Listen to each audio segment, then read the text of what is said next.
Hello everyone. April the 1st.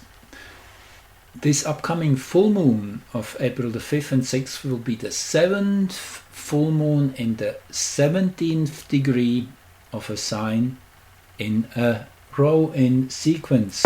Quite remarkable. So on October 9th, 2022, there was a full moon in the 17th degree of Aries, naturally with the sun then on the other side, and since every sign the full moon was in that 17th degree, and this will be number 7, the last one of the sequence in a 7 year.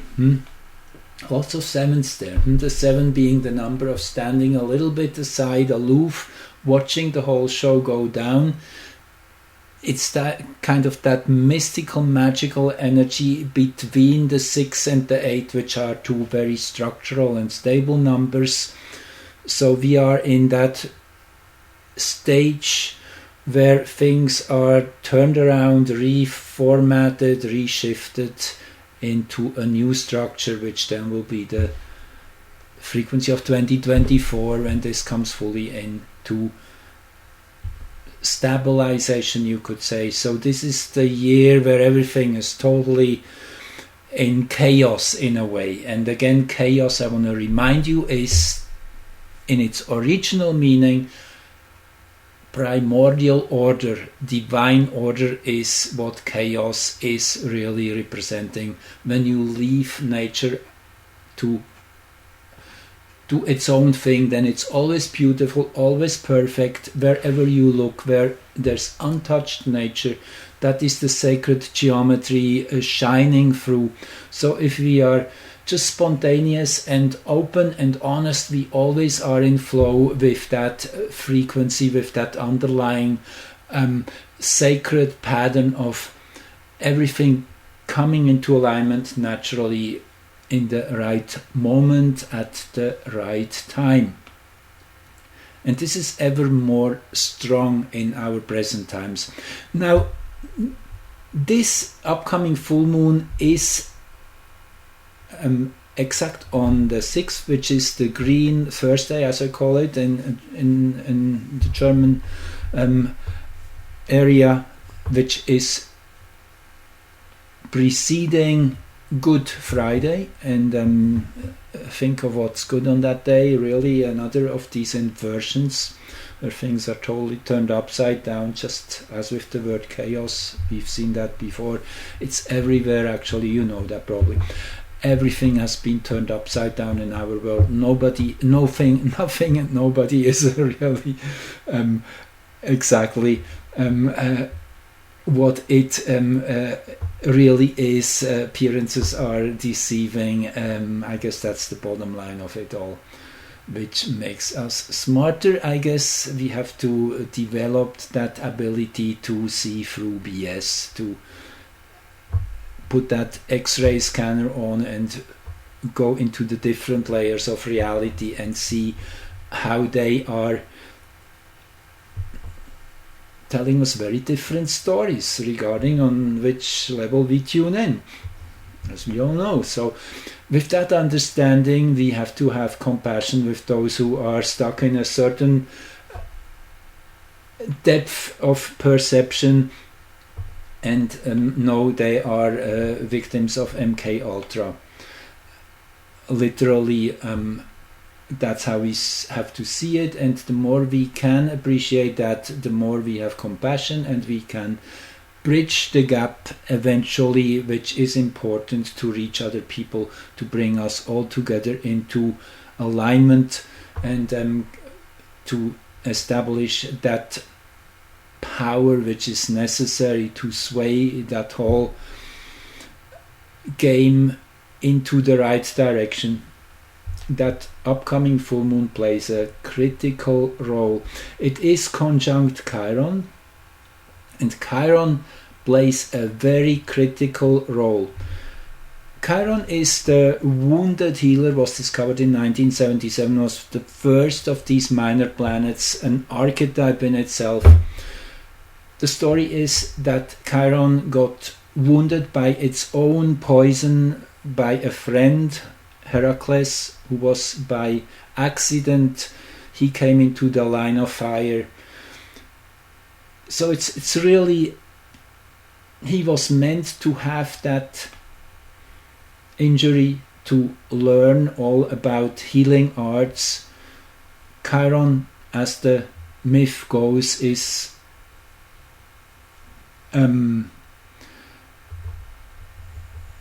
he cannot die. He's not allowed to die. He's meant to be eternal.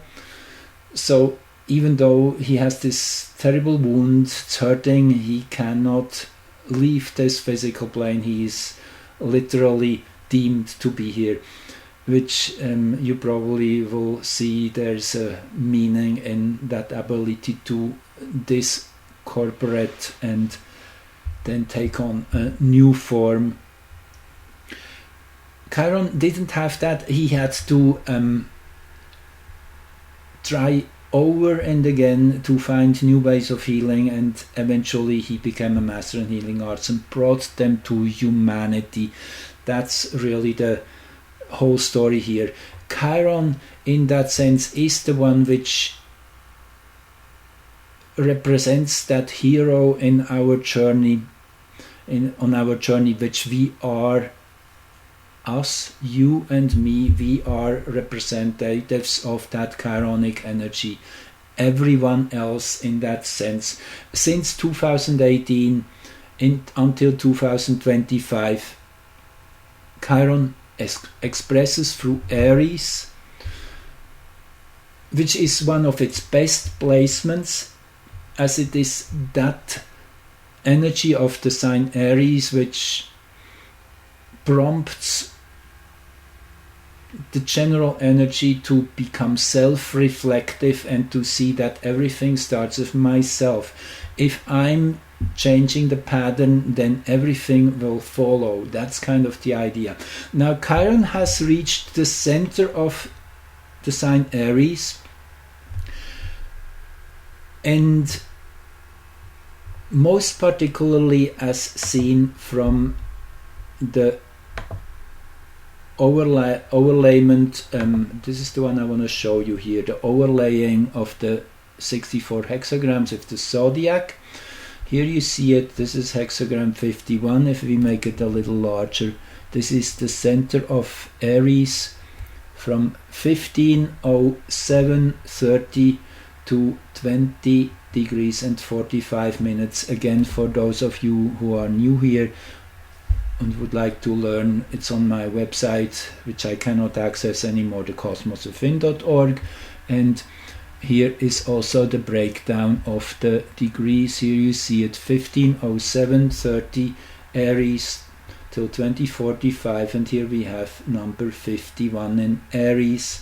So when actually Chiron crossed that mark, and it was in there already for a few months last year, but now has entered on March 24th, has crossed that line of 15:07:30. That was coincidental, synchronistic again with that G4 geomagnetic storm we had a week ago.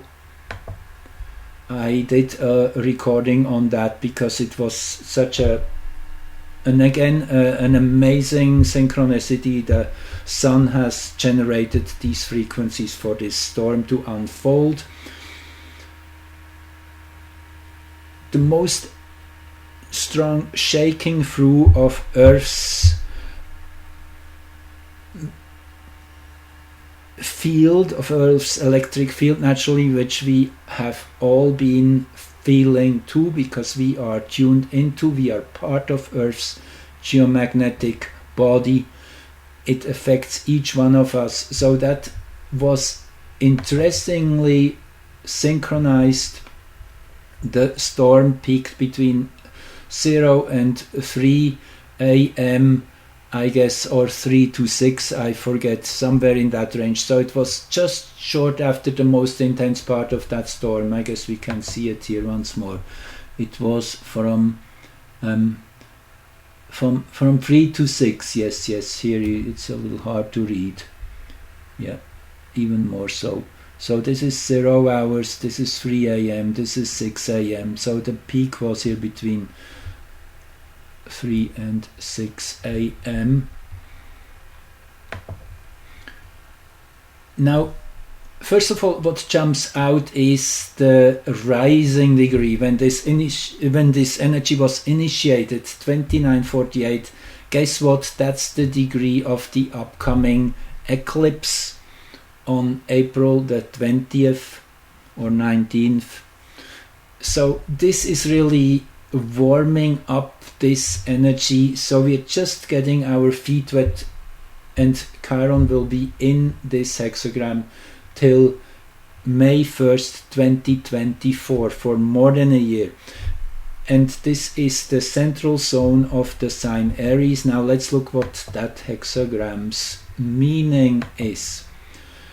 Shake, thunder, shock, different names of the same hexagram. Make an offering and you will succeed.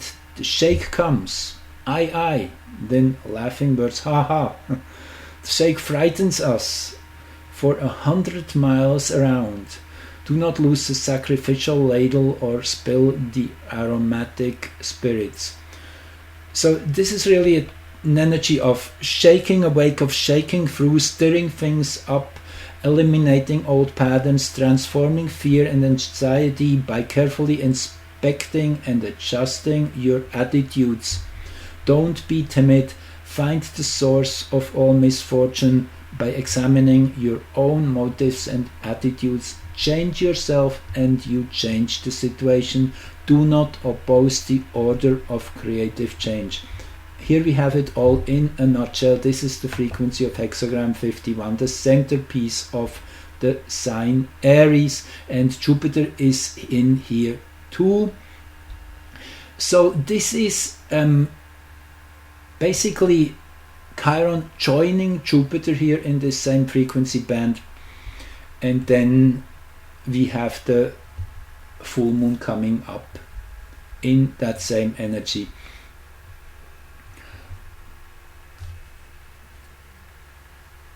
So what was interesting here when Chiron entered this hexagram, activated itself in it, was the moon again, here with the north node, Juno and Venus here in this really tight conjunction. And the moon, particularly in the 7th degree of Taurus, I mean, they're all really powerful degrees there, which is kind of putting seeds into the ground. That's the basic meaning here. The 7th degree is a well with bucket and rope under the shade of majestic trees. Man's primordial faith in the hidden sustaining power of life. Yes, it's really becoming more and more into our consciousness how we are supported by nature, by that powerful undercurrent which is finally empowering us to break free from all oppression and end that thousands of years of dark ages and bring us into an age of love and light. That's basically the juncture we are in. So anyway, this started something here, that a big geomagnetic storm on the 24th, and now as we come closer to the full moon on April 5th, the Sun and Chiron have their exact conjunction. Here we go, 1551 here. Just a few hours prior to full moon, you see the moon at 12:48, just a little shy of being full.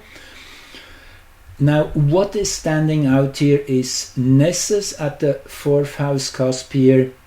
Nessus, that's all the stuff which is ugly. We have to face ugliness. That's the way to a better world.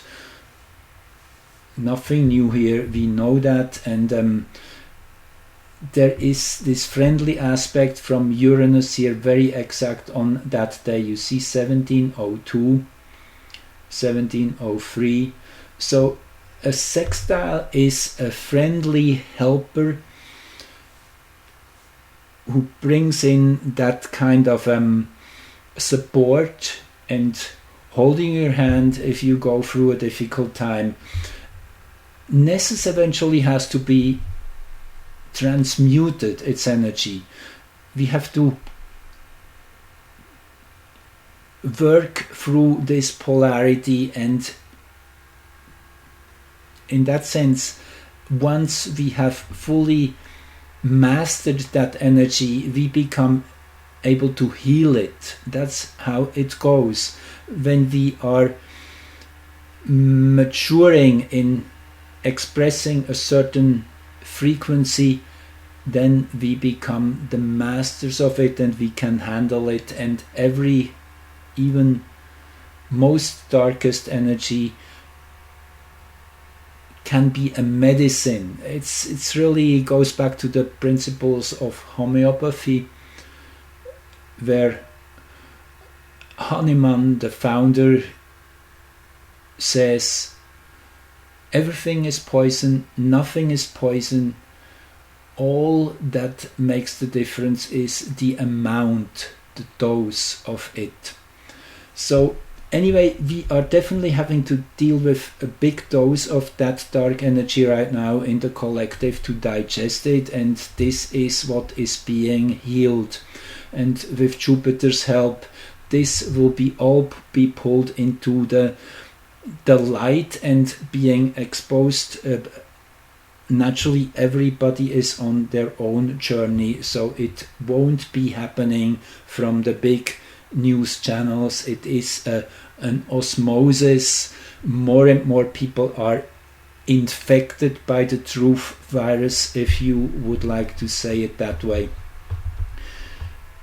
Interesting is that we have this conjunction of Sun and Chiron, and let me see if there's something else here in this chart which I wanted to mention. There's always many things, but let's just keep going here to the next one. Now look at this axis. 1729 is the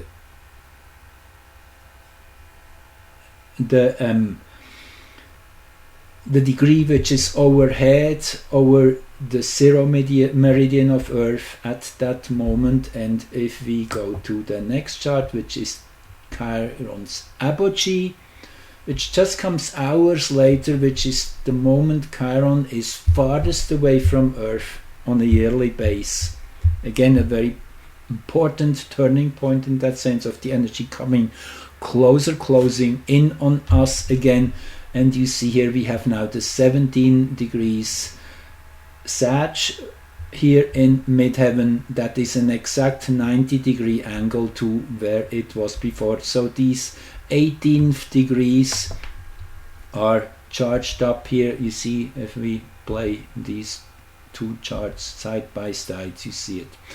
And the moon at that time is almost exactly at full. It's just minutes away. So just even this, that the full moon aligns with Chiron's farthest distance from Earth, actually just a little bit before. So at full moon then Chiron already is coming closer again, closing in, and that means the energy will be gradually getting stronger. Interesting, in this chart, if we look at the heliocentric picture, we have Saturn at the ascendant. Here still in the final degrees of Aquarius. Again, this is because the heliocentric and the geocentric perspective are slightly different. So even though Saturn already expresses through Pisces, as seen and experienced and manifested here on planet Earth. Its background energy, its basic frequency is still Aquarian.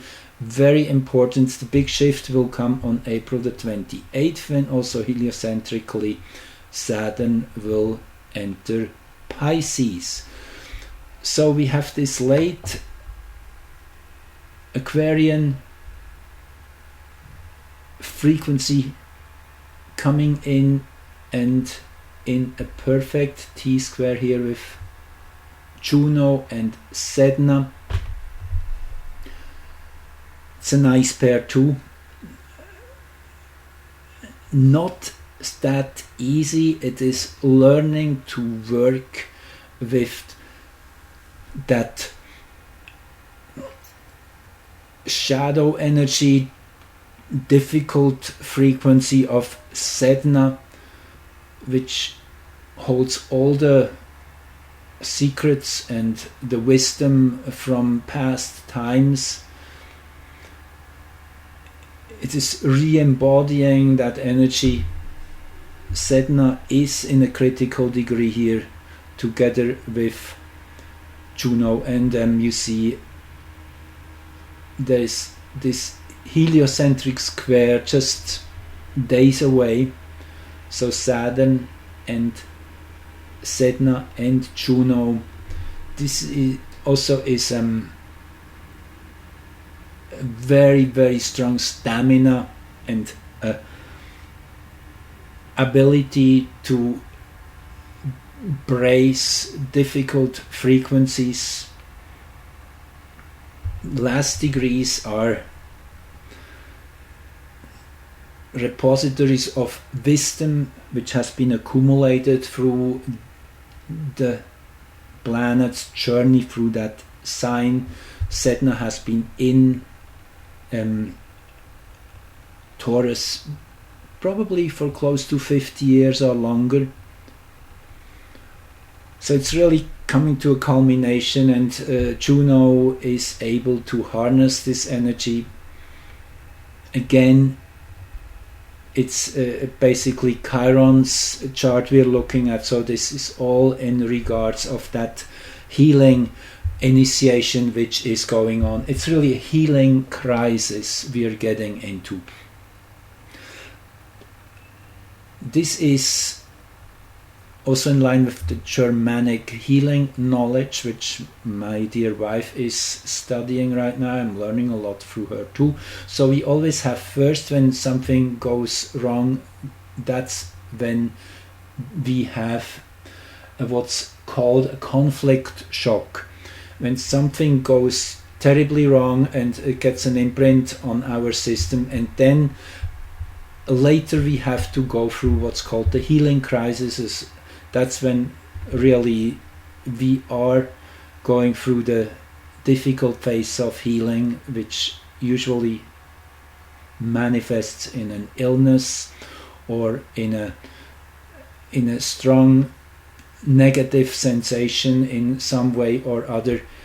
If we understand that this is a necessary process, and we understand why it's happening, understand that there was a conflict and we resolve that conflict, go there mentally and clear that pattern, erase it, then the healing crisis comes to a successful turn and brings us out better on the other side than we had entered, richer in that sense of the experience. So that's kind of what we are globally experiencing through the next few months and weeks. In a very intense healing crisis means there's fever shaking the collective in a way, and we have to go through that purge. And the high point will be somewhere between April 19 and the end of May. That's really the most intense phase. Very exciting on many levels, but also very challenging, and as everything will be taken down literally intentionally, yes, but we have to go along with it and turn the situation around so it will be to our advantage. So that's the whole wisdom of having a foreknowledge and being able to prepare for what's coming. Even though we don't exactly know what's coming, we see the energies and the frequencies which show themselves in an astrological chart. So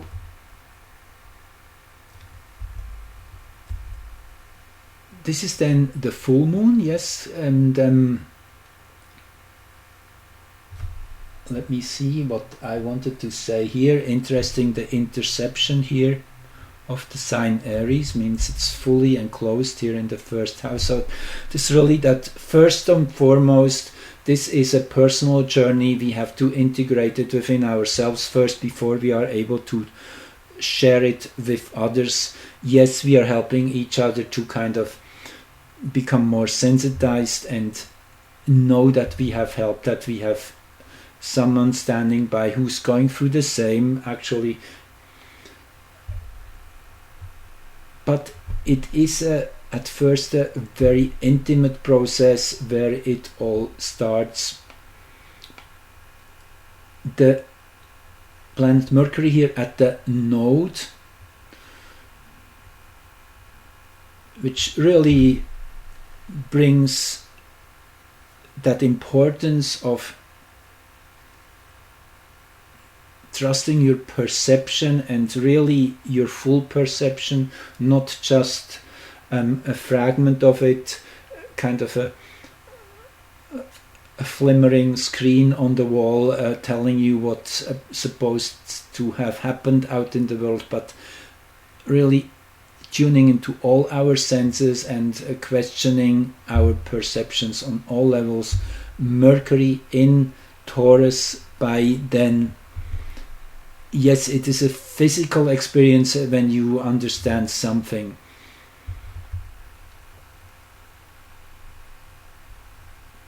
Then this is another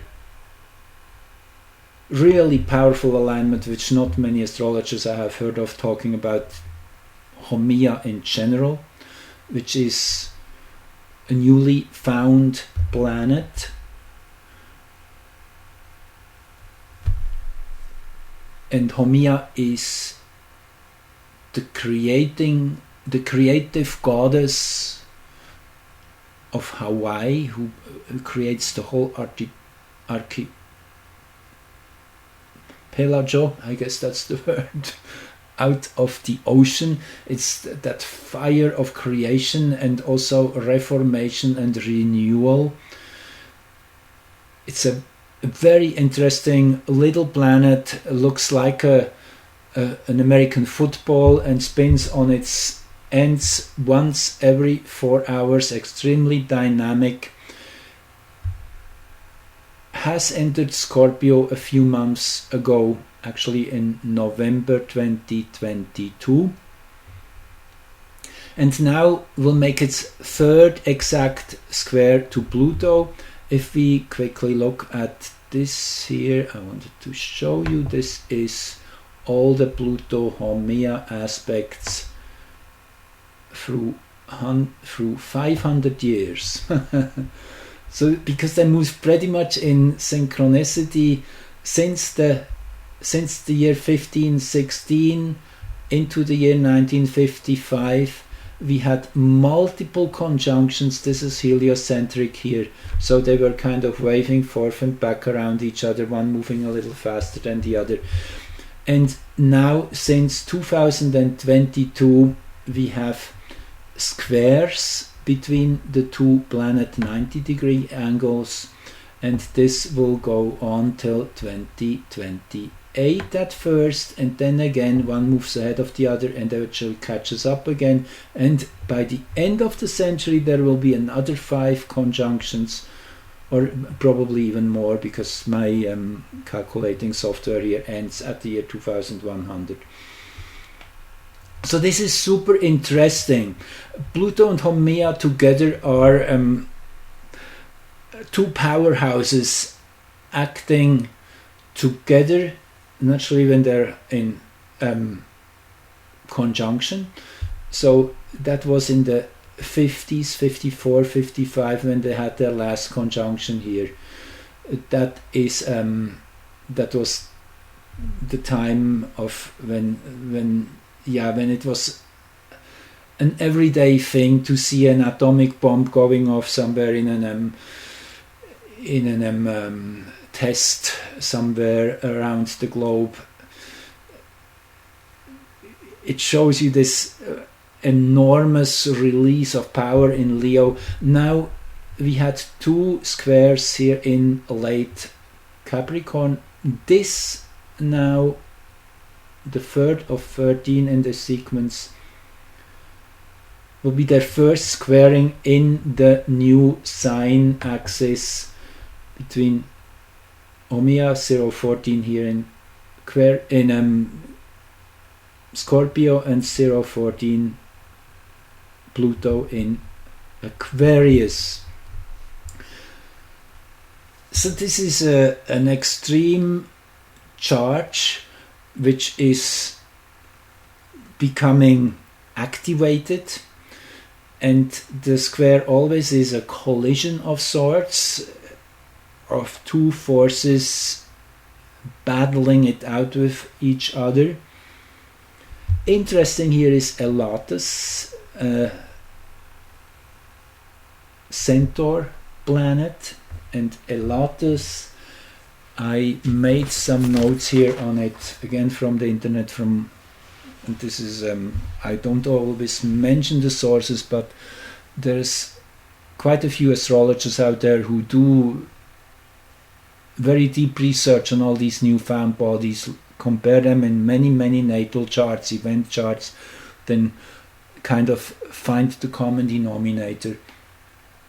So Elatus is always showing up when we're at crossroads, change of direction, recalibration, new strategies are approached, the ability to improvise, to be spontaneous, act out of the moment. And as I'm recording this, we are still quite some days away from this, so Elatus is actually still pretty close to Haumea, but will change signs just around 2 days prior to the full moon, I guess on the 6th, back into Libra. So this is a very powerful, interesting mix here, which brings in new perspectives, I guess that's what it is, and breaks concepts open, ideas, and at the same time is stabilizing our power in a new frequency band, very much as Pluto does, as we reflected upon already, that it comes out of the crystallized structured form into the malleable frequency, alignment, coherence, and cohesiveness. Those things become super important if we are able to align our personal energies in such a way, and then even more if we come together as a humanity in that same alignment. And as I said, we are testing this just for a few short weeks into June 11th, when Pluto will get back into Capricorn. Interesting that we have the black moon here towering up high over in this chart here. The 28th degree of Aquarius here. I found this interesting. This is the moon in the New World chart. The New World again is the American independence of July 4, 1776, but understood in a much broader way. It is not just the beginning of that new nation, it is really the beginning of a whole new idea of living together on this planet. That were the foundations that were laid, and that's why this chart is so globally important. also we have this, well, there's too many resonances here, but this is definitely one which stands out. You can compare all the charts I show you against this one. You will always find resonance in what's going on right now. It is really at the core of transformation, what's going on over there. And we all are kind of supporting this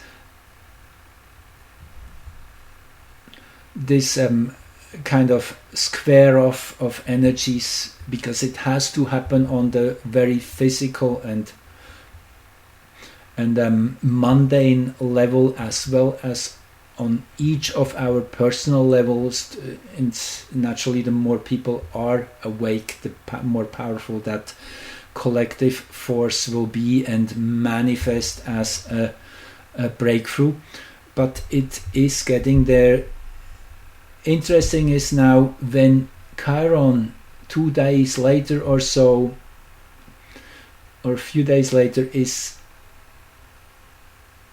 coming to that degree where the full moon was at 16:07:19. That was where the sun was at full moon, to be exact. You see, here we have it. Where is it? Here, 16:07 and 19 minutes. You can't see the seconds there, but that's what it is, to be exact. And we have the 9th degree of Gemini here rising. I found it super interesting. Again, this is the degree where Mars turned direction on January 12th, where the green comet turned direction on March the 3rd or 5th it was. So this is bringing that comet's energy, the moon here at the descendant at the 10th, powerful 10th, 11th degree here. Antares is here, one of the brightest stars of the night sky. With Martian energy of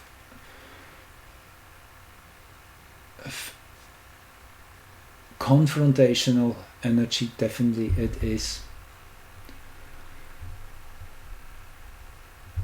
And then naturally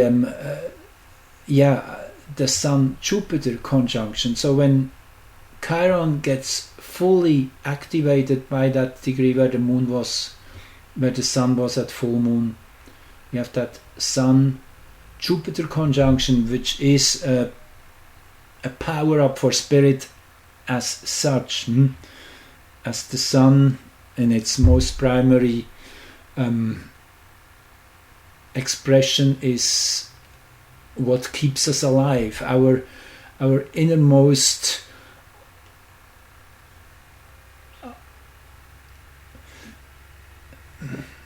energy, which makes us into who and what we are. It's at the very bottom of it. It's that fire which keeps life burning.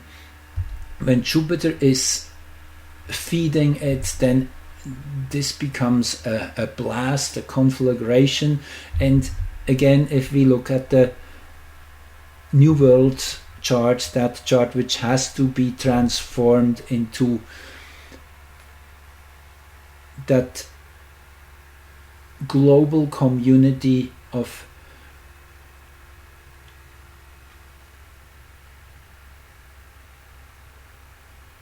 harmony and adventure. The Cancer Sun, there's lots of emotions there. And then the Aquarian moon here, yes, this is that kind of inventor spirit of adding in new angles of how we could experience creation. I mean, yes, America has been at the cutting edge of of the whole technological evolution in the last 200 years. I guess that's fair to say. So, I mean, this chart is so much more than just the American nation's fate. It is starting there, but it opens in a way bigger sense. And it is interesting now, that's what I want to focus on, is that Sun-Jupiter conjunction here is exactly on this new world's Chiron. So that's where truly the transformation will be felt most directly manifesting, where the battle is on. And this is then a few days later, the third quarter moon, when the moon will be waning again 90 degrees behind the sun, this time becoming an inner planet again after having been an outer one. I talk about that in my last recording. And this is always a big turning point again. And here we have Mars now at the ascendant. Yes, it will heat up the whole climate on this planet. And then, as I mentioned, the upcoming new moon on the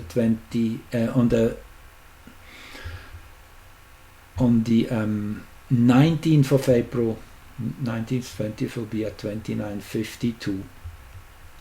A very critical degree, but within that hexagram, 3 difficulties at the beginnings. This is it. Here we have it, 29:52 with an Aries rising. We go deeper into this chart in my next recording. Just want to point out again here in this global chart the 2 degrees cardinal axis, which is exactly squaring here again with the new world's power axis. So it shows that really that's where the core of the action will be. And no surprise here, Chiron here in this chart of the solar hybrid eclipse, maximum relocated for Washington DC, and we have Chiron here at the 4th house cusp.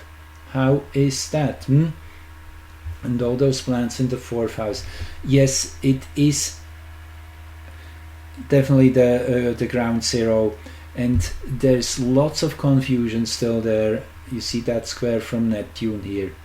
It is still in its beginnings, that healing crisis to come to full recognition. Anyway, it's intense times.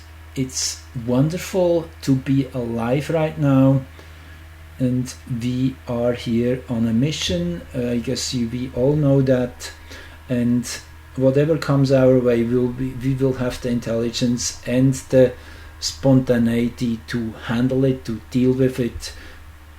We are able to think creatively, and that's where our big advantage is to all technology, because that's all digital and linear, and either this or that. There's no way a robot can truly think multidimensionally, bringing in the emotional frequencies as well, and the spiritual ones, not even mentioning that. Just I want to finish, yes, on that note. When you ask a computer which clock is more exact, the one which is unmoving, standing still, run out of power, always showing the same time, or the one which is constantly 2 minutes behind or 30 seconds behind, whatnot, and the answer of AI is, well, it's the one which is standing still, which is not moving, because that one will be exact 2 times a day, the other one will never be exact. Anyway, thought that is a very enlightening story, and thanks for listening and joining here my channel. Subscribe if you wish. It's always lovely to see new subscribers, and yes, enjoy the ride.